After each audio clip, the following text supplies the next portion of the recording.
El Ministerio Apostólico de Enseñanza y Predicación Rema Internacional presenta hoy al Reverendo Fernando García Sotomayor con la proclamación de las buenas nuevas de Dios para tu vida. El mensaje de ayer, el mensaje de hoy y el mensaje para la eternidad a los que tienen hambre y sed de la palabra de Dios. Un querigma de Dios para el que oiga, el que tiene oídos para oír.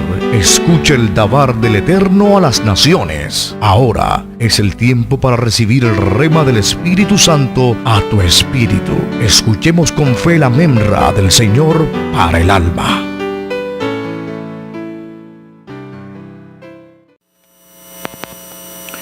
Dios los bendiga a todos en esta hora. Vamos a compartir en el día de hoy nuestro tema de estudio de nuestra cartilla de mentoría. Esta es la cartilla de la cuarta fase de la carrera de la fe. Mentoría. Es la última de las fases de este proceso de discipulado. Así es que busque su Biblia y escuche el texto que hemos escogido para esta disertación. Proverbios 11:14. Donde no hay dirección sabia, caerá el pueblo, mas en la multitud de consejeros hay seguridad. Dios nos bendiga por esta poderosa palabra. Quiero que resalten esa expresión del sabio Salomón, inspirado del Espíritu Santo, dirección sabia. Y oro a Dios para que el Espíritu Santo nos esté dando entendimiento espiritual de esta palabra. Oro para que Dios abra nuestros sentidos y que este proceso de enseñanza, aprendizaje, produzca los mejores frutos para nuestra edificación, nuestro crecimiento, nuestra madurez espiritual. El tema de esta lección: evite ser el hombre orquesta. Evite ser el hombre orquesta. Definitivamente, cuando nosotros hablamos de esta expresión, el hombre orquesta, nos referimos a aquel que en una orquesta musical sabe ejecutar todos los instrumentos y no solo dirige, sino que él intenta tocar todos los instrumentos, ¿sí? A la vez. Eso es algo que es completamente imposible. O como decimos, ¿no?, en el argot popular nuestro, este es el hombre de todito, el de todito, ¿sí? O como yo los llamo, ¿sí? Son personas que tienen más puestos que un termoquín. Un termoquín es un medio de transporte acá en nuestra zona. Un medio de transporte que tiene muchas sillas, que lleva muchos pasajeros. Y le llamo yo termoquín porque la empresa que produce estos buses gigantescos de transporte intermunicipal, la empresa se llama así, termoquín. Me refiero entonces a gente que ocupa todos los puestos, gente que ocupa todos los cargos en una entidad, una institución, una organización o hasta en una iglesia. Entonces, vamos a estar introduciéndonos en unos pensamientos primarios, unos pensamientos iniciales que nos van a ir poco a poco llevando de una manera progresiva a los argumentos principales de este estudio bíblico. En toda entidad, organización, por pequeña o grande que sea, se necesita un mentor. El mentor lucha junto con los demás miembros del grupo por la causa común que los une. Pero hay un peligro que rodea al mentor, y es el convertirse en el elemento imprescindible de la entidad, los que llamamos el hombre orquesta. Así como lo escuchó, hay un peligro que rodea a un mentor, un dirigente espiritual. ¿Cuál es?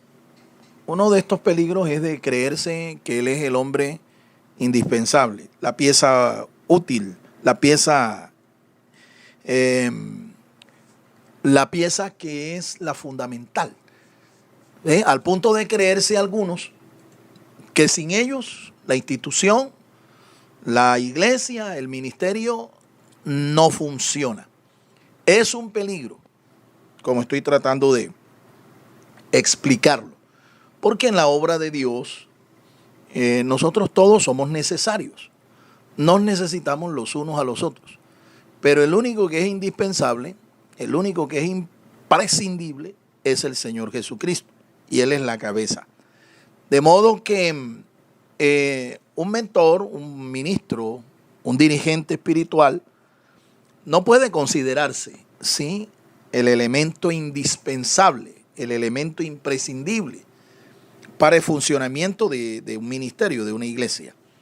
Debe considerarse como alguien necesario.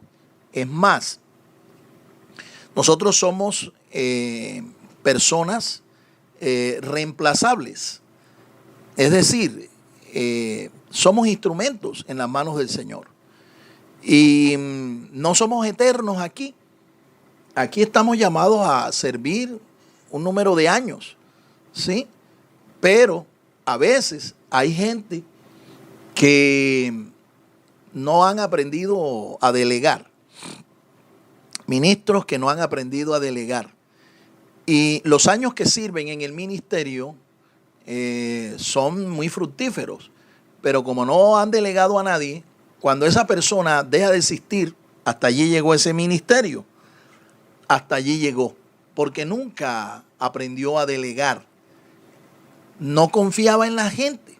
No instruyó a nadie. Por eso cuando él muere, cuando su vida termina aquí terrenalmente, hasta allí llegó el ministerio. Entonces es importante que aprendamos realmente lo que significa ser un mentor, significa ser un instrumento en las manos del Señor. Por eso es claro que todo mentor necesita conocer los principios de la administración para realizar eficientemente su tarea. Un mentor eclesiástico se mueve en 4 dimensiones: la enseñanza, la predicación, el pastorado y la administración. Esa es la esfera en la que se mueve un ministro, un mentor o dirigente espiritual. La enseñanza, la predicación, ¿sí?, el pastoreo y la administración. Algunos creen, piensan, aunque a veces no lo dicen, que la administración no es algo espiritual, no es una tarea espiritual. Por eso es que hay gente que usted la ve que tiene palabra, tiene mensaje, tiene enseñanza, ¿verdad? Tiene poder espiritual, pero no saben administrar. Y en poco tiempo nosotros vemos esos ministerios como fracasan. Y fracasan estruendosamente. A pesar de que fueron buenos ministros de la palabra, buenos consejeros, ¿sí?, buenos predicadores, pero no supieron administrar sabiamente su oficio como mentor espiritual, como pastor o siervo del Señor. Veamos qué nos enseña la revelación escrita con respecto a la fase de la administración. Muy bien, la administración tiene sus fases bien definidas. Es una tarea espiritual, como estoy enfatizando, igual que predicar, enseñar, aconsejar a la gente, ¿sí?, que forma parte de nuestra congregación local, de nuestro ministerio. Es una tarea espiritual, pero es una tarea que realmente involucra, ¿sí?, involucra varias fases. Así es que veamos qué nos enseña la palabra de Dios acerca de esta importantísima tarea, ¿sí?, que es la de presidir, la de dirigir con sabiduría. Número 1. ¿Qué es administrar? ¿Qué es administrar? Lo vamos a revisar a la luz de las Escrituras. Número 2. ¿Qué no es administrar? ¿Qué no es administrar? Es importante que también sepamos, tengamos bien claro qué no es administrar. Y número 3, estilos de administración. algunos de los estilos más conocidos vamos a estar poniendo aquí, socializando aquí estos conceptos. Así es que nos vamos a enfocar entonces en la el primer punto de este estudio, de esta disertación, que es administrar. Y vamos a ver varias de estas definiciones. Lograr que las cosas sean hechas mediante las personas. Nehemías 5:16. Lograr que las cosas sean hechas mediante las personas. Mediante las personas. Aquí hay en esta definición dos cosas que son fundamentales. Número 1, vemos que la tarea de administrar es una tarea que se hace en equipo. Sí, es una tarea corporativa. No es tarea de una sola persona. Es una tarea corporativa, es colectiva. Siempre enseñaré, siempre lo diré, que en el reino de los cielos el ministerio del llanero solitario, aunque tenga plata, no funciona, no prosperará. Nosotros estamos llamados a servir al Señor en equipo, ¿sí? En equipo. Es una tarea colectiva. Y aquí tenemos el ejemplo de un gran siervo de Dios. Él se llama Nehemías. Las escrituras nos muestran que Nehemías fue un hombre al que Dios puso la carga en el corazón de reconstruir la ciudad de Jerusalén, sus murallas y sus puertas. Este hombre recibió el respaldo no solo de Dios, sino de su rey, el dirigente civil que en este momento era su autoridad, el rey Artajerjes. Siendo él un copero, Nehemías, al servicio de este rey, Dios lo llamó y puso en su corazón la carga de este proyecto gigantesco. Cuando él recibió el aval del rey y él empezó su tarea, él involucró no solo al personal que lo acompañaba a él, ¿sí? Ejerciendo él la función de copero del rey, sino que también involucró al pueblo, al mismo pueblo de Dios, ¿sí? Al mismo pueblo, los motivó, los involucró en la tarea. Y la obra comenzó. Y de inmediato se hizo presente la oposición. Se hizo presente la resistencia. Primero a nivel externo, después a nivel interno. Pero Nehemías continuó su tarea y en tiempo récord terminó la obra. 52 días nos dice la palabra de Dios que duró este proyecto de reconstrucción. Pero es interesante que Nehemías, cuando empezó su proyecto, él entendió que este no era un trabajo que lo podía hacer él solo. Por eso involucró al pueblo. Y el pueblo se involucró prácticamente en su totalidad. ¿Sí? Prácticamente en su totalidad. Emprendió la obra y él delegó la reconstrucción de la muralla. En el capítulo 3 de Nehemías, nosotros vemos ahí en este libro cómo él distribuye el proyecto por familias y aún describe los tramos que cada familia tenía que construir. Hizo una tarea de delegación administrativa maravillosa.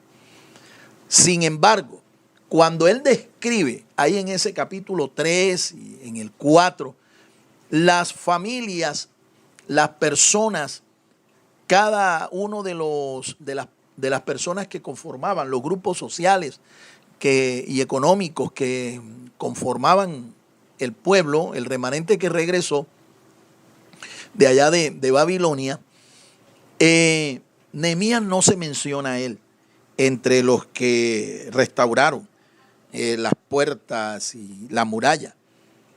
¿Por qué Nehemías no se menciona? Es evidente que este hombre es un hombre humilde y él no va a echarse flores a sí mismo, ¿sí? Él, como un buen dirigente, él espera el reconocimiento de otros, ¿sí? Él espera que otros sean los que reconozcan su obra, su liderazgo, su dirección. Y en este capítulo él no se menciona para nada entre los que restauraron. Restauraron unas de 10 a 12, 13 puertas. Están por nombre cada una de estas puertas, ¿sí? Y él no se menciona. Esto es un asunto de ética también. No es solamente un asunto de humildad, ¿sí?, que debe caracterizar a todo siervo de Dios, sino que también es un asunto de ética. Él no se menciona allí en esos capítulos 3 y 4 donde hace la delegación, la distribución, ¿sí?, bien detallada de los tramos. Pero hay un pasaje, que es el que vamos a leer, en donde él sí menciona que él hizo su parte. Escuchemos. Nehemías 5:16. También en la obra de este muro restauré mi parte, y no compramos heredad, y todos mis criados juntos estaban allí en la obra. Ahí está. Lo menciona en otro capítulo, capítulo 5, como usted lo puede escuchar. Repito, esto muestra la humildad de este hombre y su ética como un buen mentor. La humildad. Le quedó como que cuellón, ¿no? Y así debe quedarle a todo mentor, ¿verdad?, que está al frente de un proyecto, echarse flores a sí mismo y decir, miren, yo hice esto, yo hice lo otro. Vean que yo soy aquí el que hago. No, Nehemías no adoptó esta actitud. Pero nos dice aquí en el capítulo 5, más adelante, que él hizo su parte. Él y sus criados. Porque, repito, él era un copero al servicio del rey Artajerjes, y cuando Artajerjes le da la orden, Nehemías parte con su grupo de colaboradores, con la gente que le servía allí en ese oficio de copero. ¿Sí? El rey le asignó estas personas para que le ayudaran en el proyecto. Lo que no sabía el rey Artajerjes era que Nehemías iba a involucrar también a todo el pueblo. Interesante, ¿no? Cómo este hombre, ¿sí?, nos dice aquí de una manera muy sabia que él hizo su parte. Y aquí hay una lección muy grande, una lección espiritual que a muchos les ha costado entender por años. A muchos mentores, a muchos ministros. Ser el dirigente de un proyecto, de una obra, de un ministerio, no significa que usted tenga que hacerlo todo en esa tarea ministerial. No, el pastor no es el que hace todo en la iglesia. El pastor no es el que debe predicar, enseñar, aconsejar, administrar los recursos financieros de la iglesia, no es el que debe estar en la puerta del templo, no es el que debe cantar, dirigir la adoración, la alabanza, recaudar los fondos, registrarlos, abrir la cuenta bancaria, administrar la cuenta, hacer los pagos, pagar el recibo de la luz, del agua, estar atentos al aseo, el mantenimiento del templo. No, no y no. El pastor, como dirigente, debe hacer una parte del proyecto, una parte del ministerio. Él es quien personalmente debe ejecutarla. El resto del equipo tiene que ser instruido por él para que haga las tareas del ministerio. Entonces, gran parte del oficio, la tarea de un ministro del Señor consiste en instruir, consiste en enseñar, consiste en preparar, educar, forjar su equipo de trabajo, su gente, las personas que le van a acompañar en el ministerio. Hay gente que me ha comentado a mí porque han visto, por ejemplo, al pasar por enfrente de un templo, ven allá al pastor con una escoba barriendo el frente del templo. Y la gente observa y califica, ¿no? Comentan. Hay gente que me ha comentado a mí, tal o cual pastor, ese hombre sí es un siervo de Dios. Imagínense que yo pasé una vez por el templo donde él ministra, donde él pastorea, y lo vi con una escoba barriendo el templo, barriendo el frente del templo. Increíble, pastor. Mire, qué hombre tan humilde. Qué hombre tan ferviente, qué hombre tan santo. Y bueno, yo tengo que decirle aquí que no es tan santo, no es tan humilde mostrarse como el que usted, como el hombre orquesta de la iglesia, del ministerio. Sí debe haber la actitud de hacer cualquier cosa en la iglesia, eso sí, pero no está llamado a hacer todo. Este pastor lo que le falta es instruir a gente que se encargue del mantenimiento de la iglesia, porque él no puede hacer de todo. Es más, le digo, hay ministros que se convierten en la figura imprescindible, en el elemento indispensable del ministerio, en el de todito de la iglesia. Y estos son pastores que se queman antes de tiempo. Es decir, el tiempo que están designados para servir en un ministerio se les acorta. ¿Por qué? Porque es que nadie tiene la resistencia, nadie tiene la fuerza, nadie tiene la vitalidad, ni los años, ¿ve?, para servir de todo. Usted debe encargarse de una parte del proyecto. Eso lo tiene que hacer usted. Eso no se puede delegar. Pero las tareas del ministerio tienen que ser delegadas. Y no puede ser tampoco delegadas en cualquier persona. Para que usted delegue, usted tiene que primero educar, formar, instruir, ¿sí?, entrenar a las personas que le van a acompañar como su equipo ministerial. Esa es la enseñanza que nosotros vemos de Jesús, nuestro Señor, y aún del apóstol Pablo y todos aquellos que sirvieron a Dios en un ministerio. Requiere de un llamado divino para servir a Dios y al prójimo. Romanos 12:8. Vamos a leer estos pasajes, Romanos 12:8. Hay otros pasajes acá que nos hablan de que para servir a Dios en un ministerio se requiere de un llamado. Dios te tiene que llamar. Aquí nadie se puede autollamar, autonombrar, autoenviar, autodesignar. No. El ministerio sagrado requiere de un llamado de parte de Dios. Y no solo de un llamado, sino de una confirmación. Dios tiene que hacer el llamado y Dios tiene que confirmar ese llamamiento. Los textos que vamos a leer nos confirman. Allá en Romanos 12:8 Pablo habla de una lista de dones ministeriales a los cuales Dios llama, ¿sí?, a sus hijos. Entre ellos está el don de presidir. El que preside, y dice que debe hacerlo con solicitud. Usted debe tener la disposición de servir.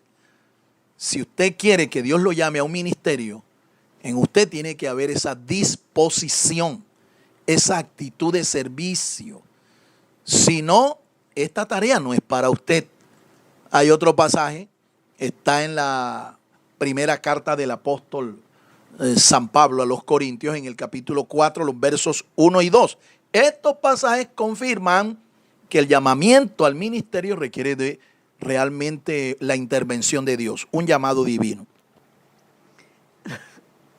Romanos 12:8. El que exhorta en la exhortación, el que reparte con liberalidad, el que preside con solicitud, el que hace misericordia con alegría. El que preside, entonces. ¿Quién es el que preside? ¿Cómo le llamamos al que preside en cualquier institución? El presidente. El presidente, ¿sí? El dirigente. La persona que Dios llama para que dirija, ¿sí?, a un grupo, una institución. En la primera carta de San Pablo a los Corintios también, ahí está bien claro que esto requiere de un llamamiento divino, ¿sí?, el servir a Dios en un ministerio. Así pues, téngannos los hombres por servidores de Cristo y administradores de los misterios de Dios. Ahora bien, se requiere que los administradores, que cada uno sea hallado fiel.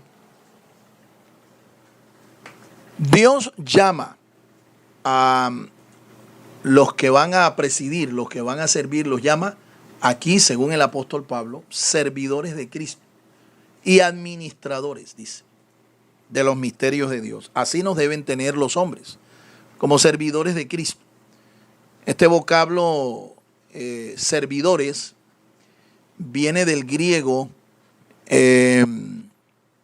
o del verbo griego servir, que significa doulos. El doulos es un ministro, ¿sí? Es un ministro.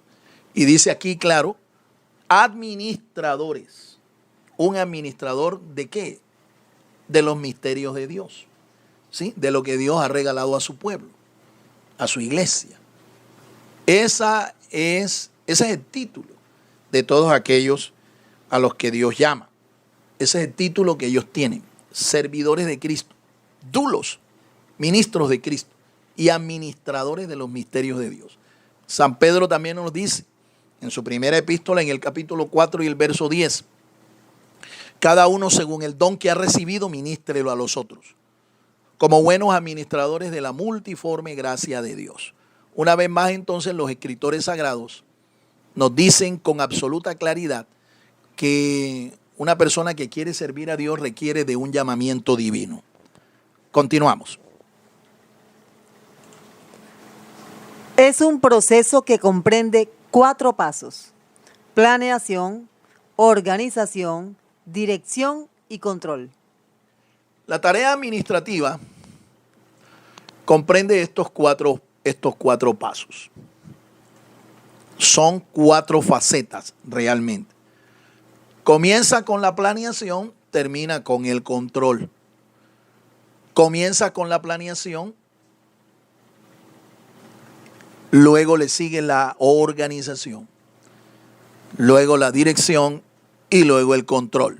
La fase inicial es la planeación, la fase final es el control, pero este es un proceso que es cíclico, ¿sí? El hecho de que haya una 4ª fase no significa que allí termina el proceso, que allí termina la tarea, no. Porque cuando usted controla, ¿sí?, lo que usted planeó, lo que usted organizó, lo que usted dirigió, después de un tiempo, ¿sí?, que fue el tiempo que usted invirtió para desarrollar, ejecutar ese plan, usted se va a dar cuenta que muchas veces lo que se planeó no se alcanzó. Entonces usted tiene que hacer otro plan, un plan alternativo, un plan B, ¿sí?, para conseguir lo que no se consiguió.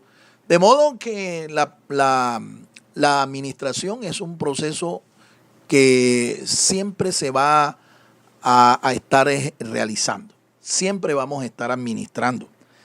Siempre. Ahora, cuando usted planea, lo que usted hace es sencillamente responder a la pregunta de qué se va a hacer. Eso es planear. Definir, responder qué se va a hacer. La tarea que sigue, la organización. ¿Con quién lo voy a hacer? ¿Sí? ¿Con quién? ¿Cuál es el orden que yo voy a tener aquí en mi proyecto? En el proyecto que he planeado. ¿Sí? Colocar el elemento clave en el lugar clave. Los recursos claves, ¿ve?, en justamente allí donde está la necesidad clave, la necesidad sentida. Eso es lo que es organizar. Dirigir es dirigir una parte del proyecto. Dirigir una parte del proyecto, no todo el proyecto. Yo hago mi parte, ¿sí?, pero como director, como dirigente, al final yo soy el que voy a evaluar, yo soy el que voy a supervisar y a controlar que lo que se planeó se hizo. Y es eso lo que es el control. Verificar que lo que se planeó se hizo, se alcanzó. Y si no se alcanzó, entonces un nuevo plan y a comenzar de nuevo. Es una tarea apasionante y es la tarea que técnicamente tiene que ejercer todo ministro del Señor. Además de predicar, enseñar, aconsejar, tiene que saber administrar. Usted para predicar tiene que planear, tiene que organizar, tiene que dirigir, tiene que controlar. Para enseñar tiene que hacer lo mismo. Tiene que hacer exactamente lo mismo. tiene que aprender a organizar su enseñanza, ¿sí? Tiene que aprender a planearla, tiene que aprender a dirigirla, cómo comunicarla, cómo compartirla. Y también tiene que verificar si esa enseñanza, esa predicación le dejó frutos. Eso es el control. De modo que esto es tan espiritual como orar, como ayunar, como hacer vigilias, etcétera. Es un asunto totalmente espiritual lo que es la administración. Continuamos. Segundo, ¿qué no es administrar? ¿Qué no es administrar? Vamos a ver aquí algunos conceptos que nos dicen con claridad qué no es administrar. Sabiendo ya lo que es administrar, vamos a mirar ahora lo que no es administrar. No es un juego político. No es un juego político. De manera que los ministros de Dios no están llamados a ejercer política, ¿sí? Ni dentro ni fuera de la iglesia. La Biblia es bien clara cuando dice el apóstol Pablo, ninguno que milita, ¿sí?, se enreda en los negocios de esta vida a fin de agradar a aquel que lo tomó por soldado. Si Dios te llamó a un ministerio, pues zapatero a su zapato. Haga lo que Dios le llamó y para lo que Dios lo educó, lo instruyó. Pero no se ponga a estar haciendo aquí una tarea política o a combinar la política con el ministerio, porque esa es una mala y tóxica combinación. No es control autoritario sobre la mente y la vida de las personas. Eso se llaman manipuladores. Los hay en el día de hoy bastante. Gente que ejerce un control, un magnetismo sobre la mente de las personas. Ellos se creen los dueños de las almas, los dueños del reino. ¿Ve? Y entonces usan su autoridad no para edificar, sino para terminar destruyendo a las personas. Nosotros no usamos a la gente. Nosotros instruimos a la gente, servimos a la gente. Nosotros no nos aprovechamos de las necesidades de la gente.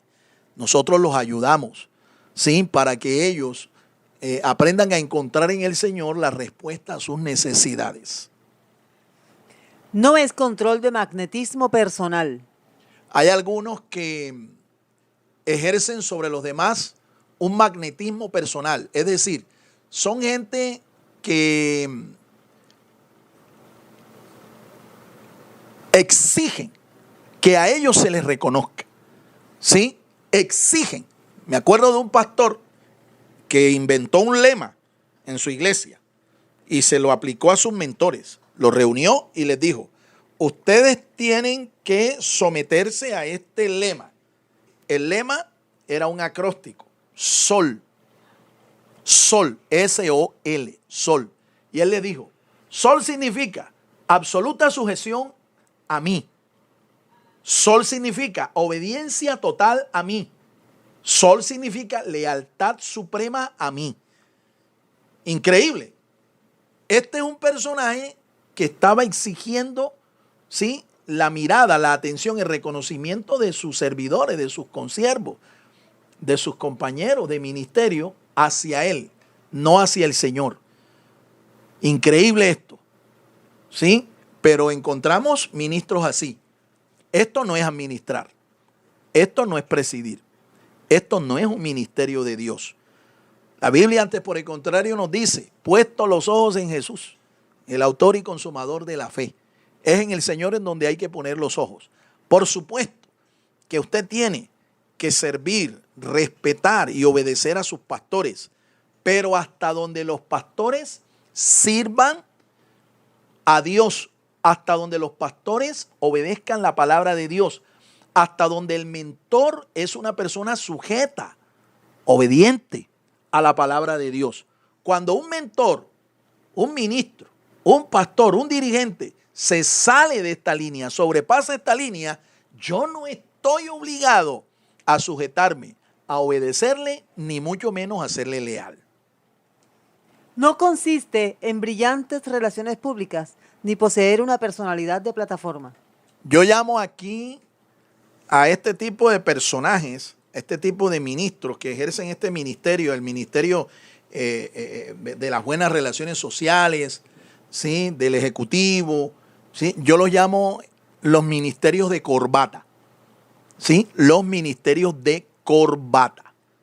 Es decir, ellos son los ejecutivos y así es que se muestran al mundo, como los ejecutivos, los grandes personajes de las plataformas, ¿me entiende? Los de renombre, los de cartel, esos que tienen más de 1 millón de seguidores en la web. Estas personas son personas que han ejercido un ministerio, ¿sí? De plataforma, el ministerio de la corbata. Pero es increíble cómo el Señor, antes de morir, antes de ir a la cruz, se reunió con sus discípulos y en vez de ponerles una corbata, lo que hizo el Señor fue ponerles una toalla en la mano, ¿sí? Y les lavó los pies y les dijo, esto mismo que yo hago, siendo yo Señor y Maestro, ¿ve? Ustedes también tienen que hacerlo entre ustedes.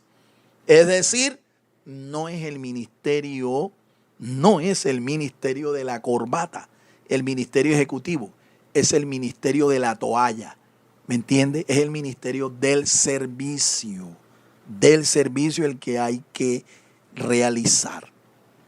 No es manipular a la gente a través del medio ambiente, consciente colectivo, psicología de masas, tarea motivacional, tarea de humorista y entretención pública. No es un ministerio, ¿sí? Para manipular, ¿sí? A la gente a través de ciertas técnicas que las he mencionado aquí. ¿Sí? Ciertas técnicas. No es manipular a la gente a través del medio ambiente social. No. Eso no es ministerio. Eso no es administrar. ¿Sí? ¿Cuáles son esas técnicas? Hay una que se llama la psicología de masas. Son personas que son hábiles para manejar a las masas, ¿sí? Desde una plataforma. Usan las palabras apropiadas, usan los términos apropiados para exacerbar los ánimos de la gente, ¿sí? Para crear esa ardentía, ese fervor en la gente, esa efusividad en la gente. ¿Ve? Son psicólogos de masas. Ellos saben lo que es manejar el consciente colectivo. Es decir, saben cómo controlar los pensamientos, ¿sí? Las ideas, los conceptos de la gente. Saben cómo hacerlo, ¿sí? Ellos estudian la psicología humana, ¿sí? Y ellos saben al punto que cualquiera de estas personas puede ejercer una influencia poderosa en la voluntad de la gente, ¿sí? Y manejarlos a su criterio, como él quiera, para bien o para mal. Para bien o para mal. Hay otros que lo que hacen es usar la técnica del humorismo, ¿sí? Ahora, ser una persona de buen humor no es pecado. Ser un ministro que espontáneamente en una predicación cuente un chiste, una anécdota humorística, eso no está mal. El asunto es que estas personas realmente convierten su mensaje y su ministerio en esto, ¿sí? La tarea más bien de ser un humorista, un cuentachistes, ¿me entiende? Un cuentachistes para tener contento a todo el mundo, ¿sí? Para tener feliz y entretenido a todo el mundo. Hay otros que usan otra técnica, ¿sí? Es la técnica de la motivación. Ellos son motivadores y así exigen ellos que se les llame, porque ellos no se identifican realmente con el título tradicional de un siervo de Dios, de un ministro de Dios, ¿sí? A ellos no les gusta que le llamen pastor o reverendo o siervo de Dios. No, ellos quieren es que les llamen motivadores. Eso no es administrar, eso no es ministrar, eso no es un ministerio. Aléjese de este tipo de influencia. aléjese de este tipo de ministros, aléjese de este tipo de ministerio porque no lo van a llevar al cielo. Si el Señor Jesucristo, si Él hubiera visto que la necesidad del mundo era la de tener buen humor, de tener alegría o gozo, bueno, Él se hubiera convertido no en un predicador, no en el salvador del mundo, sino que Él hubiera hecho la tarea de un payaso, de un cuentachistes. Pero Dios el Padre, viendo la necesidad de este mundo, viendo la necesidad del género humano, nos envió fue un salvador, no un payaso, no un cuentachistes, no un motivador, nos envió un salvador. Alabado sea el nombre del Señor. La tarea de un ministro del Evangelio no es la tarea de un portero, arriero o asalariado. Juan 10:27. En ese pasaje, el Señor Jesús, de una manera textual, dice: mis ovejas oyen mi voz y yo las conozco y me siguen. Mis ovejas. Jesús comparó a sus seguidores, a sus discípulos, con ovejas. La oveja es un animal, digamos que es un animal muy dócil, ¿sí? Pero a la vez es un animal indefenso. Él nos comparó a nosotros, a sus seguidores, a sus discípulos, nos comparó como a sus ovejas. Él es el buen pastor. Y él aquí declara que sus ovejas, ¿sí? Sus ovejas tienen la característica de distinguir su voz. No solo tienen la característica, la cualidad de distinguir su voz, sino que también conocen la voz y le siguen. Siguen a esa voz. Siguen la voz de su pastor. Y dice el texto que él las conoce. Eso es lo que es un pastor. El pastor va delante del rebaño. El pastor va delante del rebaño. El pastor usa sus instrumentos para ejercer su tarea. Cuando yo digo que el pastor va delante, estoy diciendo que va delante en todo. Es una frase retórica lo que yo estoy usando aquí. Ir delante significa ir delante en su vida espiritual, en cultivo de su vida espiritual. El pastor es el que va delante, ¿verdad? Primeramente de su familia, ¿sí? Llevando su familia en el orden de Dios, guiando a su familia en el orden de Dios, para poder después ser administrador de la casa de Dios, ¿sí? Un ministro entonces que no tenga en orden su casa, su familia, no puede estar ministrando en la casa del Señor, porque primeramente debe poner orden es en su casa, y después entonces, cuando ha hecho esto es cuando él puede dirigir los asuntos de la casa de Dios, ¿sí? ¿Va adelante en qué? Va adelante en la oración. El ministro debe ser una persona que guarde, que cultive la oración. Debe ser una persona que practique un estilo de vida de oración. ¿Va adelante en qué? Va adelante en el estudio de la palabra. Estas son las prioridades de un ministro, de un pastor. La oración, la palabra, su casa, su familia, primero que todo. Entonces, por eso es que decimos que el pastor tiene que ir delante, el ministro de Dios tiene que ir delante. Tiene que ser el primero, el ejemplo en todo, el buen ejemplo en todo, para que entonces las ovejas le puedan seguir. Ahora, ¿qué usa el pastor? Bueno, él usa todos sus recursos, todos sus instrumentos para hacer su tarea. Dos cosas que el Salmo 23 nos dice que todo pastor usa. Es una vara y un cayado. Una vara y un cayado. Dos instrumentos de los más necesarios que usa el pastor, de los más usados por el pastor. ¿Para qué usa la vara? La vara está asociada a la corrección. La vara está asociada incluso a la disciplina. La vara. La vara es un símbolo de la palabra. La vara. El proverbista Salomón dice inspirado: la necedad está ligada al corazón de un muchacho, de un adolescente. pero la vara de la corrección lo alejará de ella. ¿Se da cuenta usted? Cómo el sabio Salomón relaciona la vara con la instrucción. ¿Pero la instrucción de qué? La instrucción de la palabra. Por eso el pastor debe ser un instructor de la palabra. Por encima de cualquier tarea que él haga, debe ser un instructor de la palabra de Dios. San Pablo dice, escribiéndole a Timoteo, que la palabra de Dios es inspirada por Dios. Dice, toda la escritura es inspirada por Dios. 2 Timoteo 3:16.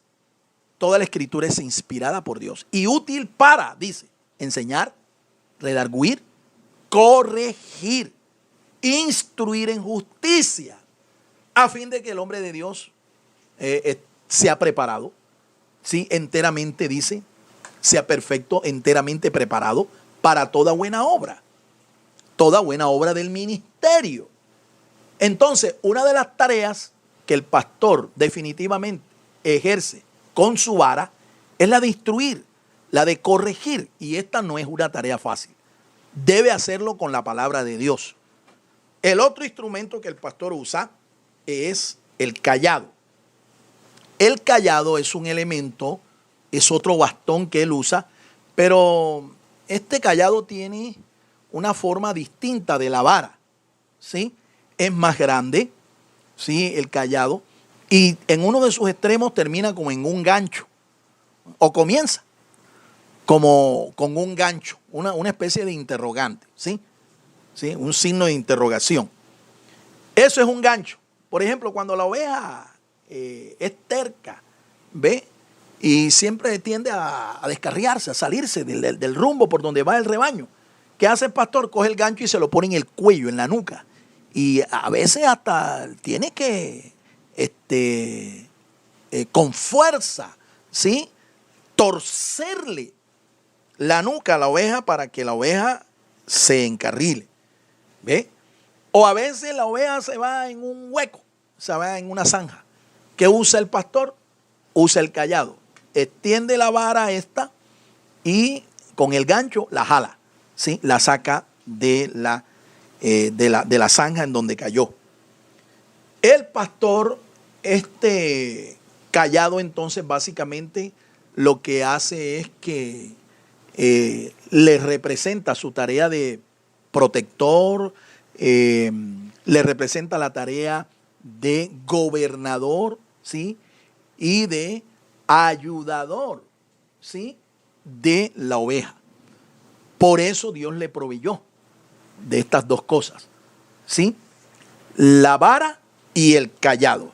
Ahora, en un rebaño pastoril no solamente hay un pastor, ¿sí? No solamente hay una persona que preside, que va adelante, ¿sí? Incluso, mire, con la vara el pastor a veces va golpeando el suelo. Allá adelante va golpeando el suelo. Va produciendo un sonido que la oveja lo percibe, ¿sí? La oveja lo percibe de la misma tierra porque él va golpeando el suelo. Esto es para orientarla. Orientar a la oveja porque la oveja es medio ciega y es bastante desorientada. Entonces el sonido que va haciendo el pastor con la vara en el suelo la va orientando, Pero reitero, en un rebaño pastoril no solamente hay un pastor, también hay lo que se llama un portero, ¿sí? También hay lo que se llama un arriero y hay también el asalariado, que me imagino, pienso yo, creo que debe ser el dueño del rebaño, el dueño de la finca, el dueño del corral en donde se llevan a las ovejas. Ese es el asalariado, ¿sí? A él lo único que le interesa es que la oveja esté bien cuidada, que la oveja esté bien gorda, llena de lana, que le produzca leche, para él vender la oveja, traficar con la oveja. Ese es el asalariado. No le interesa la oveja para nada. Lo único que le interesa es que la oveja sea productiva, que le genere utilidad. ¿Ve? Bueno, esa es la tarea del asalariado. Pero hay otros también dentro del rebaño. Estos son los que se llaman los porteros, ¿sí? Están a la puerta del corral de la oveja. No siempre el pastor está con las ovejas en el corral. A veces él las saca del corral, las lleva a un abrevadero para que las ovejas tomen agua, coman pasto y vuelve y las trae al corral.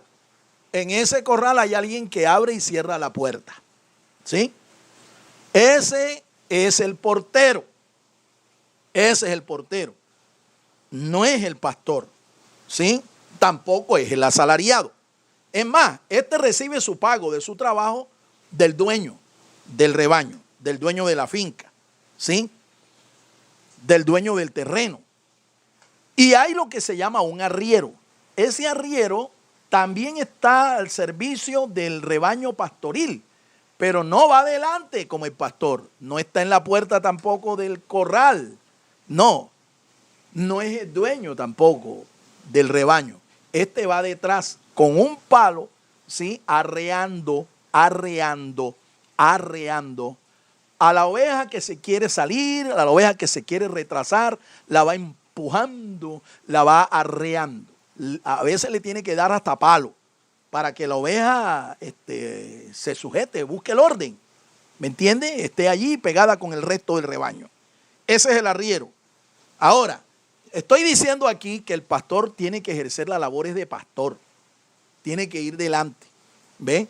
No tiene que ir atrás como el arriero. Tampoco tiene que ir encima, montado sobre el coche, como decimos algunos. No, él debe estar al frente del rebaño.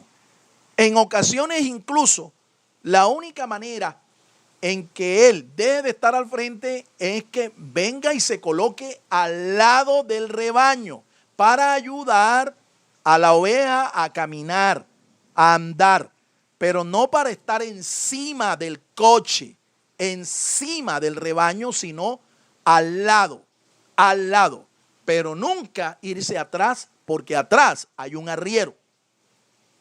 ¿Qué he observado yo en todos estos años de ministerio? Que hay muchos pastores que han dejado su posición de pastor y en vez de ir adelante, ellos van unos encima del coche, encima del rebaño, y convierten a las ovejas en ladrilleras. Convierten a las ovejas, ¿ve?, en sus esclavos, ¿me entiende? En sus súbditos. Esos no son dirigentes, esos no son ministros, esos no son siervos de Dios. O a veces hay algunos que dejan la tarea del pastor de estar adelante para estar atrás como arriero, ¿me entiendes? Dándole palo a la oveja, ¿ve? Creando en la oveja una dependencia hacia él. En términos espirituales te hablo. Cuando un pastor deja de ejercer su tarea pastoral y comienza a hacer la tarea desde un arriero, la gente se convierte en creyentes carretilla. ¿Tú sabes lo que es un creyente carretilla? ¿Tú sabes lo que es una carretilla? Una carretilla es un instrumento de trabajo que si tú no la cargas y la llevas, no la empujas, ella no anda. Ella no funciona. ¿Pero por qué sucede eso? Porque el pastor, ¿sí?, dejó su tarea para convertirse en un arriero. Y la gente entonces empieza a depender del pastor. Si el pastor no la empuja, ella no anda. Si el creyente no es arriado, ¿sí?, por este servidor, por este siervo, este ministro, ese creyente no anda. Entonces todo pastor tiene que enseñar a la gente a depender de Dios y no de él, ¿sí? Porque repito, usted aquí no va a estar toda una vida, usted aquí tiene su tiempo limitado. Estamos aquí con los días contados sobre esta tierra. Entonces, al igual que usted aprende o ha aprendido a depender de Dios, usted también tiene que enseñarle a la gente a depender de Dios, ¿sí? Ahora, la labor de arriero la puede ejercer cualquier creyente, cualquier mentor en la iglesia, pero por un tiempo, no el pastor. No el pastor. El pastor no es arriero. Bendito y alabado sea el nombre del Señor. Tercero, estilos de administración. Administración autoritaria de explotación. Bueno, hay varios estilos. Sí, como administradores hay varios estilos. Creo que usted ya comprendió, como dice el apóstol Pedro, que los ministros de Dios no solamente deben ser buenos siervos, ¿verdad?, de un carácter recto, sino que deben ser administradores también. Deben ser ministros y administradores, buenos administradores. ¿Sí? Son dos tareas distintas. La de ministro es una y la de administrador es otra. ¿Qué es lo ideal? Que un ministro de Dios sea un buen administrador. No necesariamente aquel que es un buen administrador tiene llamado a un ministerio. Te lo voy a volver a decir. No necesariamente aquel que es un administrador secular, un administrador profesional, competente, no necesariamente tiene un llamado al ministerio sagrado, al ministerio divino. Pero se requiere que todo ministro sea un buen administrador. Este primer estilo que hemos mencionado aquí, vamos a repetir cómo lo definimos. Administración autoritaria de explotación. En este estilo, el ministro es autoritario, ve a la gente como objetos, como números, y en realidad no sirve al reino de los cielos, sino que construye su propio imperio. Así es. Este hombre ha usado el evangelio, ha usado la iglesia, más bien es para satisfacer sus propios intereses, construir su propio imperio. No servir al reino de los cielos, no servir al Dios. ¿Sí? Por eso él se apodera de la gente y ve a la gente es como cifras. La ve como números, no como gente. ¿Sí? Deshumaniza a la gente. La deshumaniza. Él lo que ve son cifras. Lo que ve son números. Él no ve nada espiritual en el ministerio.